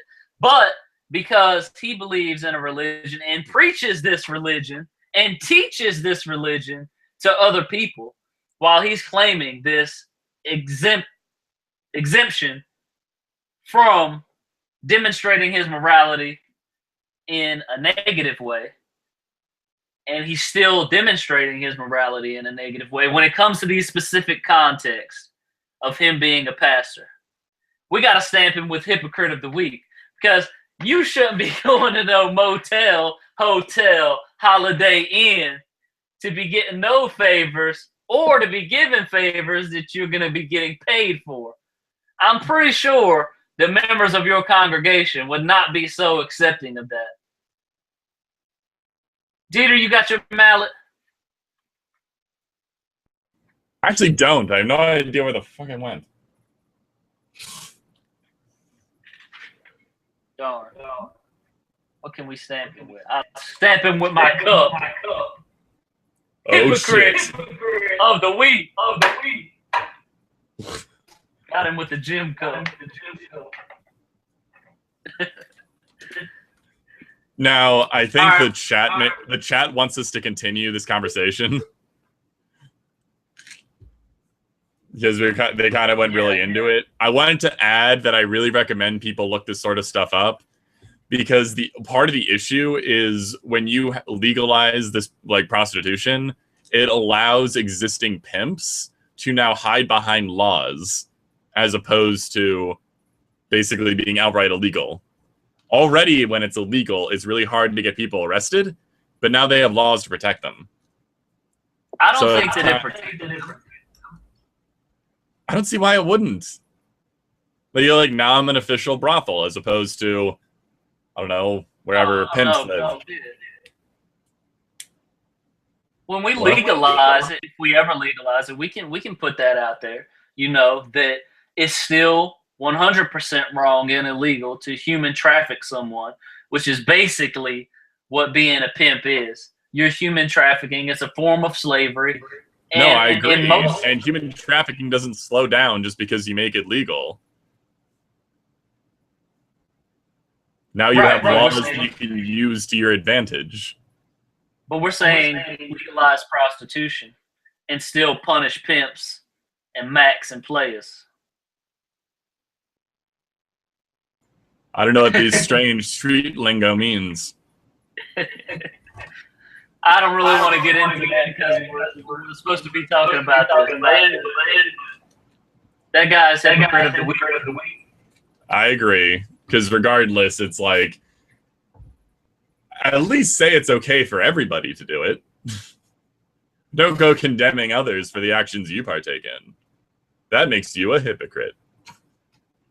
I could see how a pimp could open a legitimate brothel, continue on with his negative illegal activities. It's like, as long as all these various issues I bring up can be accounted for, then I basically fall back to the same position of I can't, other than my own personal convictions, I can't really come up with a legal reason why the particular act, like prostitution in general, should be illegal. But I don't see the necessary benefit. But then again, I guess it doesn't have to be a necessary benefit. It could just be a bodily autonomy issue. You see why I'm conflicted on this. It's complicated. And a consensual thing. You know, if two people are consenting. I think that they should be. But it's like the reasons that you gave for why it should be legal just is bullshit. Like, it won't reduce crime because rape isn't about getting your nuts off. It has a whole lot of other bullshit to it. It's not like, oh, we'll just solve rape if we just give the rapists prostitutes. That's complete nonsense. No, I didn't say that. But I'd actually argue that it doesn't change anything. As far as rape goes. Oh, I thought that's what you were implying earlier. That it won't reduce. What crimes would it reduce? Reduce rape. Well, what crimes would it reduce then? Well, I guess it would reduce the crime of being a prostitute. Yes, it would. All right, there's a lot of things that people should not be going to jail for. And I'm going to quote one of my coworkers here because he has this saying. He says that politicians, mute your mic, this is golden.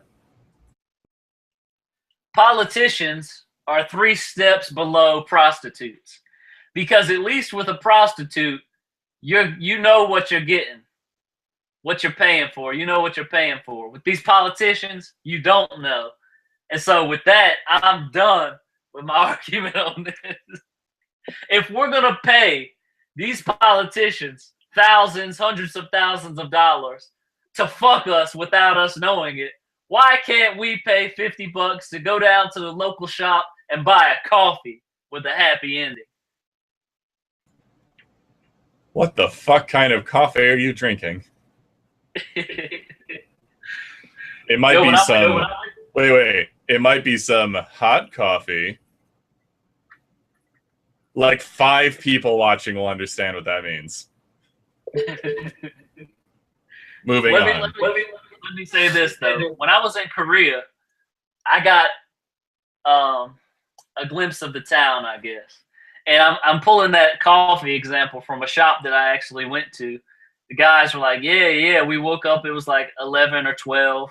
So about afternoon. I mean, around noon. And I got taken to a shop where they were going to get coffee. I thought they were legitimately getting coffee. No. When you go in there and they're like, I'm like, all right, what do y'all have? Because there's no menu. And they're like, coffee. I'm like, okay. Like, how much is it? It's $50. All of them? All the coffees are $50? No, sir. One kind of coffee. I said, okay, I think I see what's going on here. Though I was pretty dumbfounded for a while. I finally got it, and I did not purchase that coffee, just in case anyone is wondering about this anecdote. Because, yeah. Okay, I'm going to dig a deep hole here. But listen, I did not buy the coffee.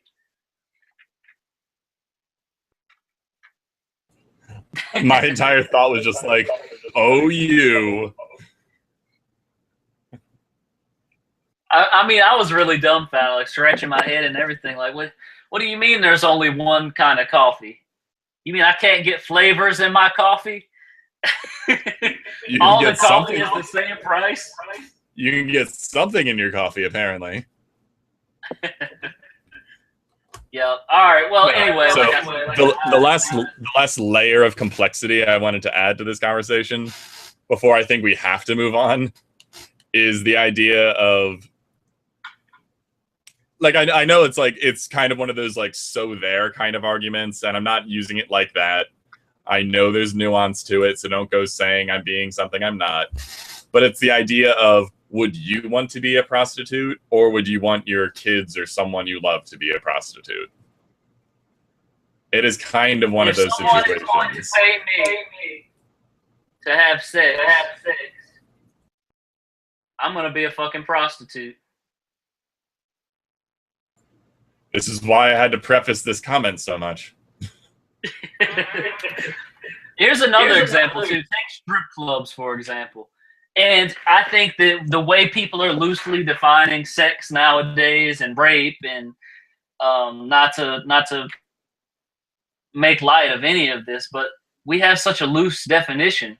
Dieter, you've said this before, that what is it? It's not sexual assault if someone touches a male's groin or something like that.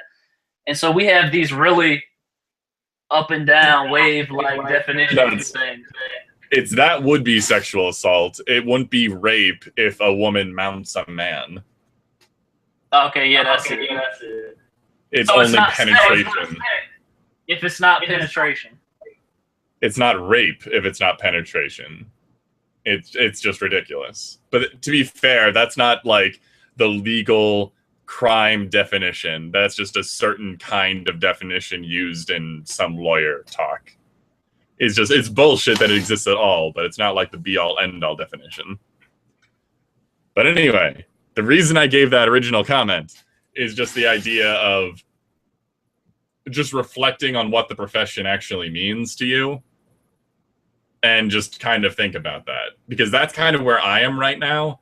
I'm trying to figure out exactly what it would mean, what one would think of a prostitute, where their place would be in society, that sort of issue, as well as the legality of it, as well as the possible consequences. Like, people in the chat are saying you're trying to complicate sex. It's like, no, the actual action is not the complicated part, unless you're into that. The complicated part is the societal impact. The complicated part is the legal aspects. The complicated part is the contractual aspect. Like, there are, as a matter of fact, complicated issues in this, and we can't just ignore them in just a well-meaning attempt to make ourselves a more open, egalitarian, and less prudish society. Those ideas are fine. The issue is the actual complications. Anyway, that's all I was trying to say. Yeah, but like you said, it's not sex, or it's not rape if there's no penetration. And that's actually one of the arguing points for accumulating data on rape against men. And personally, I'm not saying that rape is so loose, like that video about my family raped me. I don't know if you saw that, where the girl said everything was raped. Just by being a female in a patriarchal society, she's raped daily on trains, on buses. That's not what I'm getting at. But it's possible to be raped as a man, okay? I have a video about that if you're really interested in seeing it. But it's not sex either, according to that position, if you don't penetrate the prostitute. So if you get a male, or even a call girl or something like that, and there's no penetration, how are we going to have a double standard on this? And actually, you're wrong, because while the FBI changed their definition, there are still some counties and cities that do not recognize that definition change. Because I actually did a little bit of research on that when I went to make that video. So basically what I'm getting at is that these people who make these rules, men can't be raped unless there's penetration. And by penetration, they mean anal penetration. Because if a woman sits down on you or you penetrate her, you did the crime, not her. And so then that argument can be made that if you're not being penetrated with a prostitute, then you're not engaging in a sexual activity, which is, of course, bullshit. Okay? But legalize prostitution, normalize prostitution, and I think that crime will go down, because people won't have to engage in illegal behaviors to obtain the prostitute. In the same sense that people won't have to engage in illegal behaviors to access marijuana in some of those states. Maybe a small percentage. But I think that overall, by normalizing it, it probably could have some benefits over time. It's in the air. The studies that I've seen, some of them are good. Some of them say there was no benefit at all. Some of them say there was a negative consequence on the economy. Local brothels were not able to pull in the same amount of money as they were before, when the prostitution was illegal, I guess, but it's legal for them to have that brothel open. So there's arguments on both sides of this thing, but just legalize it. Accept it. Two people have a consensual sex, and one of them is getting paid. So there's one additional layer of complexity that I just have to throw on there that I was reminded from the chat. It's the idea of being able to figure out if the prostitute in question is actually, like, should be a prostitute. Like, we first have to do the obvious medical stuff to be like, if you're carrying certain diseases, you probably shouldn't be a prostitute. But at the same time, if they're like if they mentally or emotionally should be a prostitute. Like, what if someone wants to be a prostitute because they were abused as a kid? Like, what if someone wants to be a prostitute for, like, all sorts of other sorts of reasons? If they think it's the only way they could be accepted by their society or something. Like, there's also the idea that you have to desensitize the individual to sex, or you have to make them unbelievably love it insatiably. It's like, there's lots of interesting concepts like involved in sexual activity between humans, and it's going to be changed if you're a prostitute. There's also it's consensual sex, but do you have to do like a like waiting period between sessions? There's regulatory issues. Can you compel somebody by contract to continue being a prostitute if they don't want to? If that's not the case, does that mean you have to work on commission? Like, can you just quit? In that way, how's it a job? It's like, there's lots of complications, and they're not going to get fixed or figured out. Still apply to human trafficking. What was that? You're still bringing up things that still apply to human trafficking. For example, like, what if she wants to stop, or he wants to stop being a prostitute and doesn't want to have sex? Well, then they don't have sex, because at that point it goes beyond the consensual limitations that I outlined previously. So they're not, if the party is not consenting, then they shouldn't be forced to have sex. That should be, if they're going to open brothels, you don't have to have it okay to open brothels in your community just by legalizing marijuana. I mean, legalizing prostitution. Sorry, my medicine's kicking in. It doesn't have to be that way. You can just say, okay, from this point forward, we're not arresting anyone for engaging in these specific behaviors. Then if you deem later that, hey, maybe we should have brothels, it'll boost the local economy, or whatever argument they want to use, then that's up to them. But until then, we've got to stop. It wouldn't work.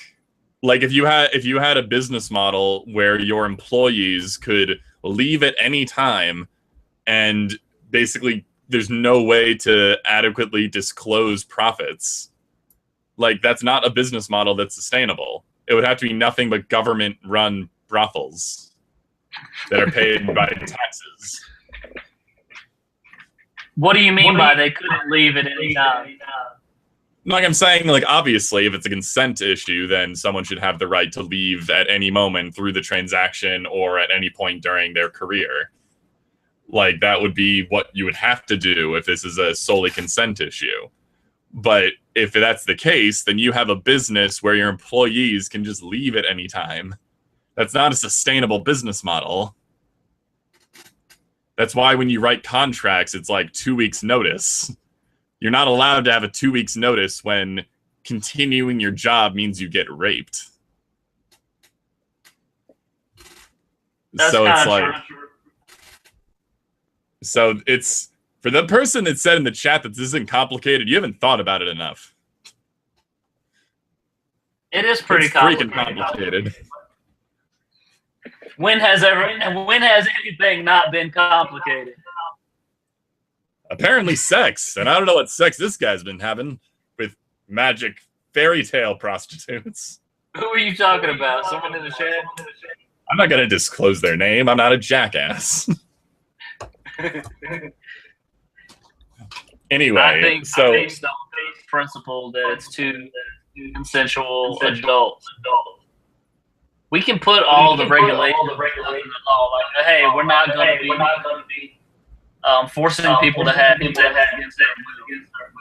So if you have, then they're allowed to stop working at any time. And I don't think that it's not a viable business model because of that, because technically you could leave your job at any time. You could breach the contract if you signed one that said, hey, I have to give a 2 weeks notice. Technically you could leave at any time. Yeah, technically you leave at any time, and then your employer could sue you. If you were sued by breach of contract for being a prostitute, do you know how that proceeding would go? It would be like, me as the brothel owner own this person's body. That's basically how that proceedings would have to go. I think we can still file restrictions. It would be like, in this situation, prostitutes would have more rights than normal people.